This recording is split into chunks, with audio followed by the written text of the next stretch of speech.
آپ کے سامنے ایک بات رکھنا چاہتا ہوں، شاید آپ چونکیں بھی پریشان بھی ہو جائیں، لیکن انشاءاللہ وہ پریشانی جلدی رفع بھی ہو جائے گی۔ دیکھیے، ہمارے جو اسلاف ہیں،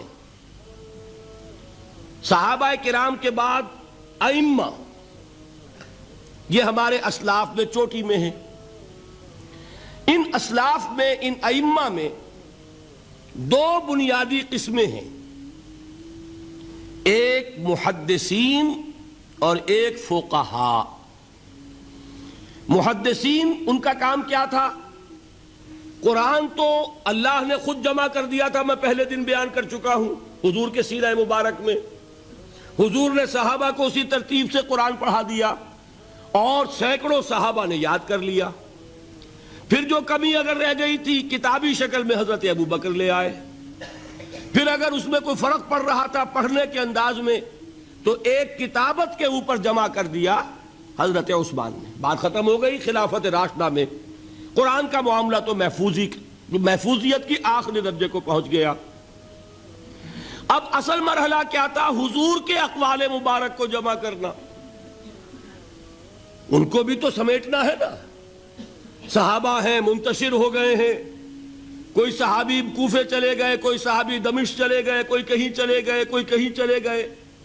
میزبان رسول جو ہے وہ دفن ہے قسطنطنیہ کی فصیل کے باہر، حضرت ابو ایوب انصاری رضی اللہ تعالی عنہ۔ اب ان سب کے پاس، کسی کے پاس اتنی احادیث، کسی کے پاس اتنی احادیث، ان کو جمع کرنے کا کام، پھر چھان پھٹک کرنے کا کام، پھر مرتب کرنے کا کام، یہ کس نے کیا؟ محدثین کرام نے۔ بہت بڑے محسن ہیں اس امت کے محدثین کرام، پوری زندگیاں کھپائیں۔ ایسا بھی ہوا ہے، ایک صحابی مدینے سے چلتے ہیں، ایک محدث مدینے سے چلتے ہیں، انہیں معلوم ہوتا ہے کہ ایک صحابی دمشق میں ہے، ایک حدیث وہ بیان کرتے ہیں، ذرا باریک بات ہے، سمجھ لیجئے گا۔ ان کو وہ حدیث معلوم تھی، لیکن وہ حدیث 3 راویوں کے راستے سے آ رہی تھی۔ ان کے پاس جو حدیث تھی وہ 2 راویوں کے حوالے سے تھی۔ اب وہ جاتے ہیں اور وہ بیت المقدس کا اور وہ دمشق کا سفر کرتے ہیں صرف اس حدیث کو سننے کے لیے، سواری سے اترتے بھی نہیں۔ میں نے سنا ہے آپ حضور کی یہ حدیث بیان کرتے ہیں، جی ہاں، ذرا مجھے سنا دیجئے۔ سنا دیا، ویسے ہی اپنے اونٹ کی جو ہے گردن موڑ لی کہ واپس، بھائی اترو، ٹھہرو، قیام کرو۔ نہیں، میں صرف ایک حدیث رسول تم سے سننے کے لیے آیا تھا، میں اپنے اس سفر میں کوئی اور مقصد جمع نہیں کرنا چاہتا۔ یہ کام کیا محدثین نے۔ بہرحال میں اس وقت جمع و تدوین حدیث کے موضوع پر میری گفتگو نہیں ہے، لیکن چونکہ ہمارے اس جدید دور کے فتنوں میں ایک فتنہ ہے انکار حدیث کا۔ لوگ سمجھتے ہیں جیسے کہ ڈرائنگ رومز میں بیٹھے ہوئے آرام سے کتابیں پڑھتے ہیں، شاید ایسے ہی محدثین کا کام تھا۔ انہوں نے جس طرح زندگیاں لگائی ہیں اور جس طریقے سے حدیث کو جمع کرنے کے لیے مشقتیں جھیلی ہیں، اس کا آج ہم تصور نہیں کر سکتے۔ اچھا، وہ تو محدثین کرام ہیں، ان میں بھی اب ایک کا نام نوٹ کر لیجئے، چوٹی پہ کون ہے؟ امام بخاری، امام مسلم، امام ترمذی، امام احمد ابن حنبل، امام ابن ماجہ، امام ابو داؤد، سب ہیں، لیکن چوٹی پر رئیس المحدثین کون ہے؟ امام بخاری۔ اچھا، اب تیسرا طبقہ ہے ہمارے ہاں، دوسرا، وہ ہے فقہاء۔ قرآن بھی جمع ہو گیا، حدیث بھی آ گئی، اب اس سے احکام نکالنے بھی تو ہے نا، استدلال کرنا ہے، حدیثوں کو جوڑنا ہے، قرآن کے ساتھ ان کا ربط تلاش کرنا ہے، اور پھر کوئی حکم تلاش کرنا ہے، اجتہاد کرنا ہے۔ یہ کام جنہوں نے کیا انہیں ہم کیا کہتے ہیں؟ فقہاء کرام۔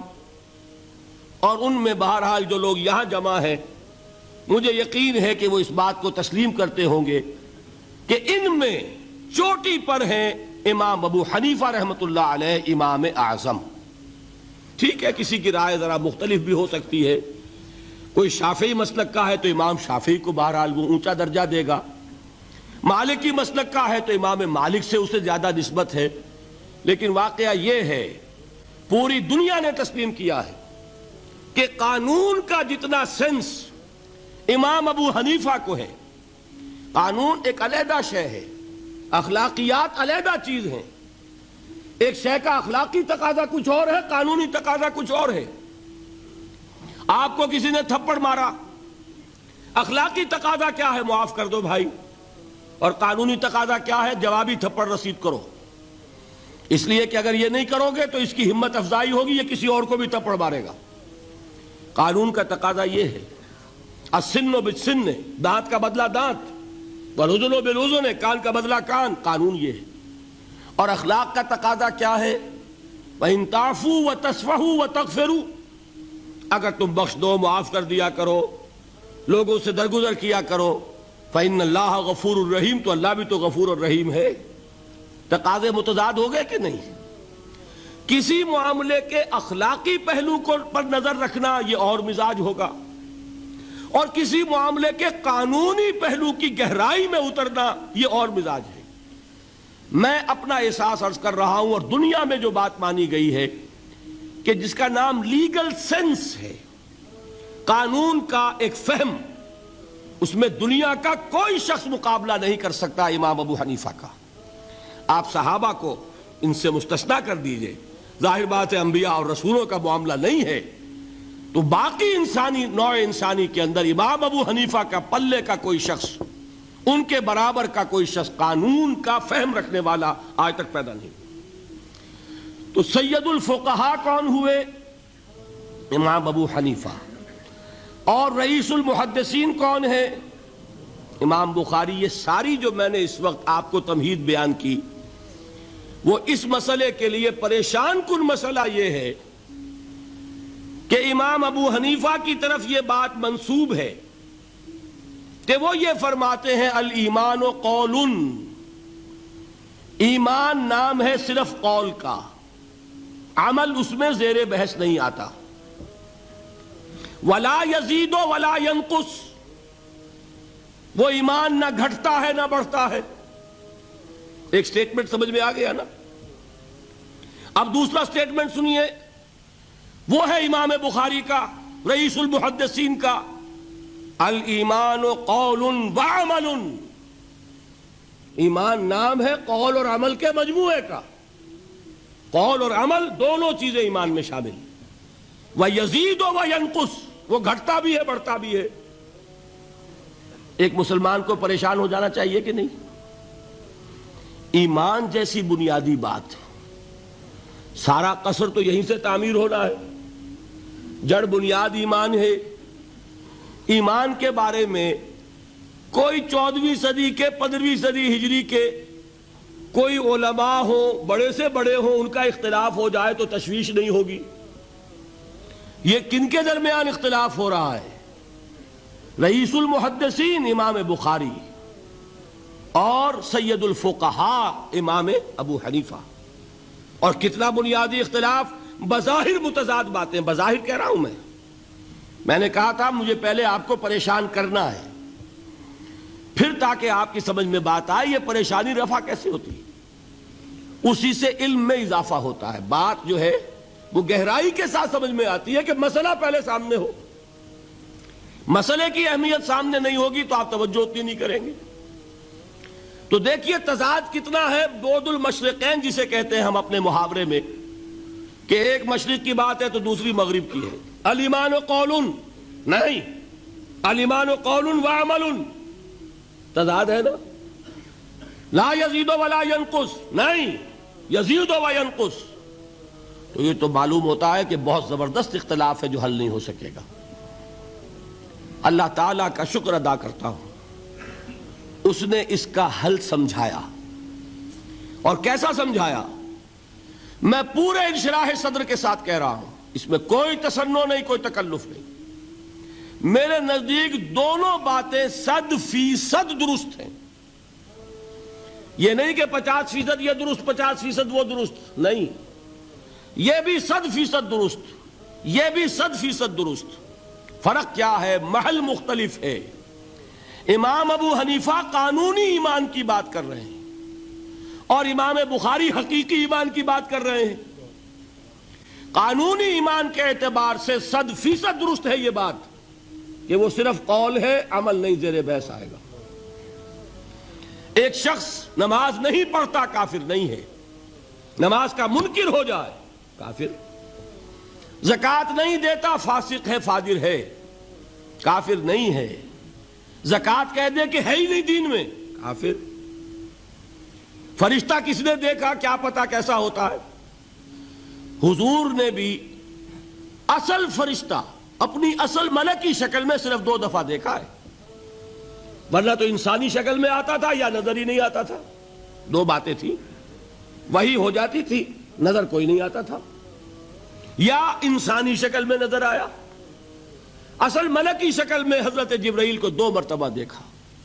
وَلَقَدْ رَآهُ بِالْأُفُقِ الْمُبِينِ وَلَقَدْ رَآهُ نَزْلَةً أُخْرَى عِنْدَ سِدْرَةِ الْمُنْتَهَى، ایک مرتبہ افق مبین پر دیکھا، ایک مرتبہ سدرۃ المنتہا کے پاس جبرائیل اپنی اصل شکل میں ظاہر ہوئے۔ اب ظاہر بات ہے ہم نے تو نہیں دیکھا نا، لیکن ہم مانتے ہیں جبرائیل کو، مانتے ہیں فرشتوں کو، نہیں مانیں گے کافر ہو جائیں گے۔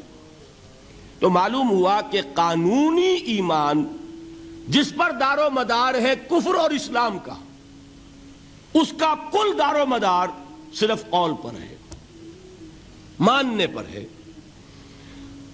اقرار باللسان پر ہے۔ یہ بات آپ نے سنی ہوگی، امام ابو حنیفہ کا قول ہے 100% درست کہ گناہ کبیرہ سے بھی انسان کافر نہیں ہوتا۔ کبیرہ گناہ ہے، شراب پی ہے، کافر نہیں ہے، حد لگا دو۔ حضرت عمر نے اپنے بیٹے پر حد جاری کی، ایک مرتبہ مصر میں حد جاری ہو چکی تھی، لیکن حضرت عمر کو احساس ہوا کہ وہاں شاید رعایت کی گئی ہوگی خلیفہ کے بیٹے پر حد جاری کرنے میں، لہذا پھر بلایا اپنے پاس اور دوبارہ حد جاری کی۔ حد جاری کرو لیکن کافر نہیں ہوگا۔ اگر کسی سے زنا ہو گیا ہے، میں آپ کو واقعہ سنا چکا، غامدی خاتون، حد جاری ہو جائے گی، لیکن یہ کہ اس کو کافر نہیں کہہ سکتے۔ کافر کیا کہیں گے؟ میں تو سنا چکا آپ کو کہ ذرا کسی نے کہہ دیا بے حیا عورت تھی تو حضور نے کیسی ڈانٹ پلائی ہے، کتنا اس کا رتبہ بیان کیا ہے۔ اس نے تو وہ توبہ کی ہے کہ مگر مدینہ کی پوری آبادی پر اس کو تقسیم کر دیا جائے تو سب کی نجات کے لیے کافی ہو جائے۔ معلوم ہوا تکفیر اور ہے اور کسی کا فاسق و فاجر ہونا اور ہے۔ اس میں حد فاصل انسان کا اقرار ہے۔